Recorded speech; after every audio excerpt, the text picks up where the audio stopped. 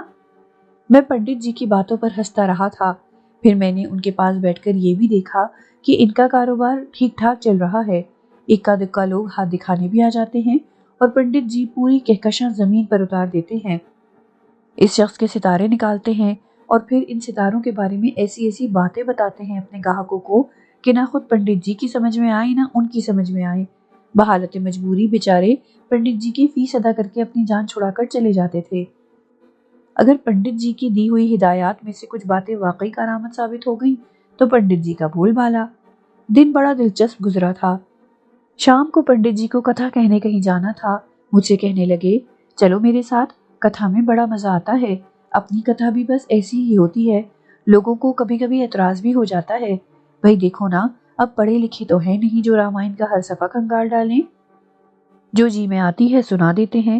Public کے کچھ لوگ مطمئن ہو جاتے ہیں اور کچھ تحقیقات کرنے نکل جاتے ہیں۔ ایک دو دفعہ ایسا بھی ہوا ہے کہ تحقیقات کرنے والوں نے گلا پکڑ لیا، مگر تجربہ ہے، زبانیں بند کرنا آتا ہے۔ چلو گے کتھا میں؟ پھر کسی دن چلوں گا پنڈت جی، آج رہنے دیجئے۔ اچھا ٹھیک ہے، تمہارے آرام کی جگہ بتا دیتے ہیں۔ پیپل کا ایک درخت جو پنڈت جی کے گھر کے صحن کے ایک گوشے میں تھا، میری رہائش گاہ قرار دے دیا گیا۔ اس کے نیچے بانوں کی چارپائی بچھا دی گئی، ایک لٹیا رکھ دی گئی، بس اس کے علاوہ اور کیا درکار تھا۔ لیکن شام میں نے یہاں اپنی کارکردگی کا مظاہرہ کر دیا۔ صحن میں پیپل کے درخت کے پتے بکھرے ہوئے تھے۔ جھاڑو لے کر ان کی صفائی پر تل گیا اور پنڈتائن کے چہرے کی لکیروں میں کچھ کمی واقع ہوئی۔ میں نے پورا صحن صاف کر دیا تھا اور رات ہونے پر چارپائی پر جا لیٹا تھا۔ دماغ کو ایک عجیب سی بند بند سی کیفیت کا احساس ہو رہا تھا اور میں ہر احساس کو ذہن سے جھٹک کر آنکھیں بند کر کے سونے کی کوشش کر رہا تھا۔ پنڈت جی کے گھر دوسرا، تیسرا اور چوتھا دن گزر گیا۔ بڑے دلچسپ آدمی تھے، میں انہی تک محدود تھا۔ میں نے باہر جا کر کچھ دیکھنا ضروری نہیں سمجھا تھا، جو کچھ دیکھ چکا تھا وہی کافی تھا۔ چوتھے دن پنڈتائن ساڑھی کا پلو کمر کے گرد اڑ سے پنڈت جی کے سامنے آ کھڑی ہوئی۔ ایک دن کا مہمان، 2 دن کا مہمان، 3 دن کا مہمان، کیا تمہارا یہ مہمان ہمارے لیے بلائے جا نہیں ہو گیا؟ انہوں نے آنکھیں نکالتے ہوئے کہا۔ ارے ارے، بکے جا رہی ہے، بکے جا رہی ہے، یہ بات پیچھے بھی تو کی جا سکتی تھی۔ میں عورت ہوں کھری، جو کہتی ہوں سامنے کہتی ہوں۔ کب تک یہ مہمان رہے گا ہمارے ہاں؟ یہ مہمان ہے کہاں پنڈتائن، میں نے تو اسے گھر کے کام کاج کے لیے رکھ لیا ہے۔ 2 روٹی کھائے گا، سال سوا سال میں 1 جوڑی کپڑے بنا دیں گے اور بس۔ پنڈت جی نے کہا اور پنڈتائن اس سے خوش ہو گئیں۔ انہوں نے اس حقیقت سے مجھے بخوشی قبول کر لیا تھا۔ کیا برا تھا؟ ویسے بھی کون سے نخرے تھے، بس بیکار زندگی کا بوجھ جیسے کہیں بھی رہ کر گھسیٹا جا سکتا تھا۔ اب تو آرزوئیں بھی مرتی جا رہی تھیں۔ کب تک زندہ رکھتا اپنے آپ کو، کیسے زندہ رکھتا؟ صحن کی جھاڑو، اس کے بعد بھینس کی دیکھ بھال، سانی بنانا، اسے نہلانا، پھر گھر کی ساری صفائی، بازار کا سودا سلف لانا، یہ میری ذمہ داری تھی۔ ویسے ذمہ داری معمولی نہیں تھی، صبح منہ اندھیرے اٹھتا تو شام ہی ہو جاتی تھی۔ یہ ساتھ بھی مشکل سے ہی ملتا تھا، البتہ وہ جب بھی مجھ سے ملتے ان کی آنکھوں میں تعصب کے آثار نظر آنے لگتے تھے۔ میرا حلیہ خراب سے خراب تر ہوتا گیا۔